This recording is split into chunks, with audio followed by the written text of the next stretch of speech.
انسانوں کے نام افزار ریحان، اور جناح تھرڈ اینڈ سیفر ڈرامہ۔ ان دنوں ہمارے قومی میڈیا میں امریکی سازشی بیانیے کی صورت رکھنے والا سیفر اسکینڈل یا ڈرامہ ایک مرتبہ پھر پوری طرح چھایا ہوا ہے۔ درویش جب بھی کچھ لکھنے بیٹھتا ہے تو اس کی تمنا ہوتی ہے کہ ایسی تحریر لکھے جو صدیوں بعد بھی پڑھے جانے کے قابل ہو، لیکن مسئلہ یہ ہے کہ جب کوئی شخص کسی اخبار یا اشاعتی ادارے کے لیے لکھتا ہے تو اسے اپنی پسند ناپسند کے علاوہ یہ بھی دیکھنا ہوتا ہے کہ متعلقہ ادارہ جو ادائیگی بھی کر رہا ہے وہ آپ سے کیا توقع رکھتا ہے، علاوہ ازیں اخبار یا ادارے کے قارئین کیا پڑھنا چاہتے ہیں۔ فی زمانہ ہمارے میڈیا کا چلن یہ ہے کہ ایسی باتیں کرو جو لمحہ حاضر میں کراری یا مسالے دار لگ رہی ہوں، چاہے اگلے ہی ہفتے یا دن وہ ٹکے کی نہ رہیں۔ سعودی ٹکا تو پھر بھی شیخ حسینہ صاحبہ نے ویلیویبل بنا دیا ہے۔ کہنا یہ تھا کہ پاکستانی روپے کے برابر بھی نہ رہیں، عوام تحلیل ہوں یا ردی کی ٹوکری میں چلی جائیں یا جعلی اور جھوٹی ثابت ہو جائیں۔ صحافت کے تلی سازوں کو اس سے کوئی سروکار نہیں ہوتی۔ ان بڑک بازوں کا مدعا لمحہ وجود میں میلہ لوٹ کر پورا ہو جاتا ہے۔ شاید کریڈیبلٹی بھی آؤٹ ڈیٹڈ چیز ہو چکی ہے، یوں صحافتی حافظہ قومی حافظے کی اوٹ میں چھپ جاتا ہے۔ اگر یہ بات نہ ہوتی تو آج ہم سیفر نامی کسی امریکی بیانیے، اسکینڈل یا ڈرامے کو زیر بحث لانے پر مجبور نہ ہوتے، اور نہ کسی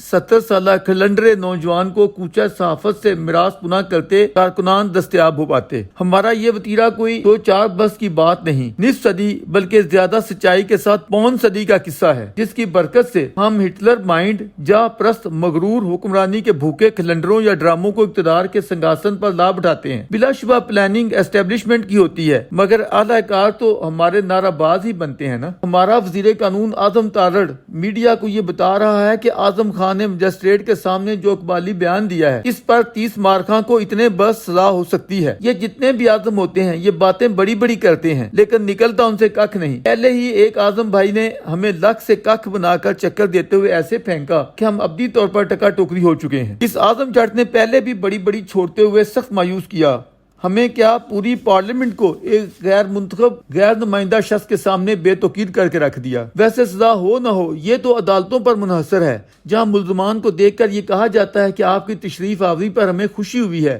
پھر کب آئیں گے ہم انتظار کریں گے۔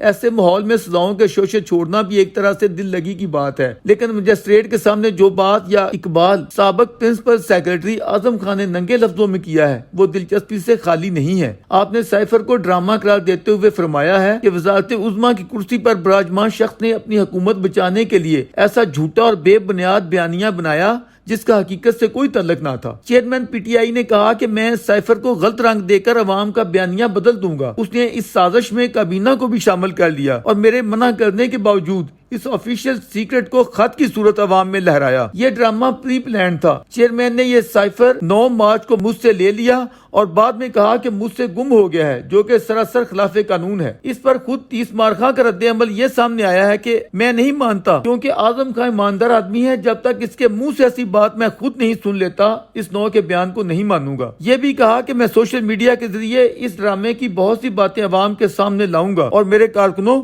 میں آپ کو یقین دلاتا ہوں کہ یہ تفصیلات جب میں سامنے لاؤں گا تو وہ ٹیلی ویژن پر چلنے والے کسی بھی ڈرامے سے بڑھ کر دلچسپ اور سحر انگیز ہوں گی۔ حالانکہ درویش کی نظروں میں اعظم خان کے لیے اس کے علاوہ کوئی آپشن ہی نہیں تھی۔ آخر وہ کس طرح اس کا انکار کر سکتا تھا جو ساری قوم کے سامنے ہے۔ اپنے محبوب کھلاڑی مرد مجاہد طالبان خان صاحب کی خدمت میں گزارش ہے کہ آپ مزید کیا تفصیلات سامنے لائیں گے؟ آپ نے تو جو ڈرامہ یا کٹا کٹی نکالنا تھا وہ نکال چکے۔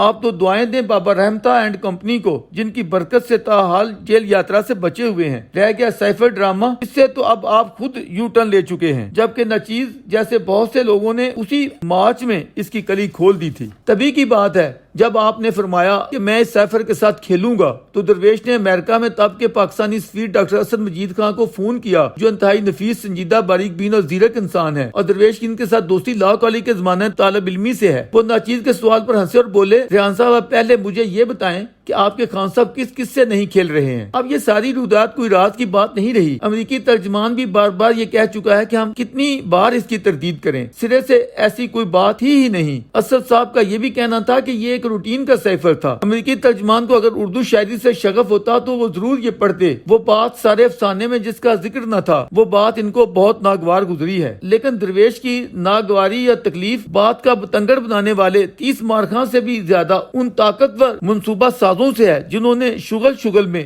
یا اپنی ایکسٹینشن کی خاطر ایک اناڑی کو میدان سیاست میں اتار کر کروڑوں غریب عوام کا کچومر نکال کر رکھ دیا ہے۔ دوسری شکایت اپنے ان صحافتی دوستوں سے ہے جو آج بھی سب کچھ واضح ہونے کے باوجود جناح ثالث کا ڈھول پیٹ رہے ہیں۔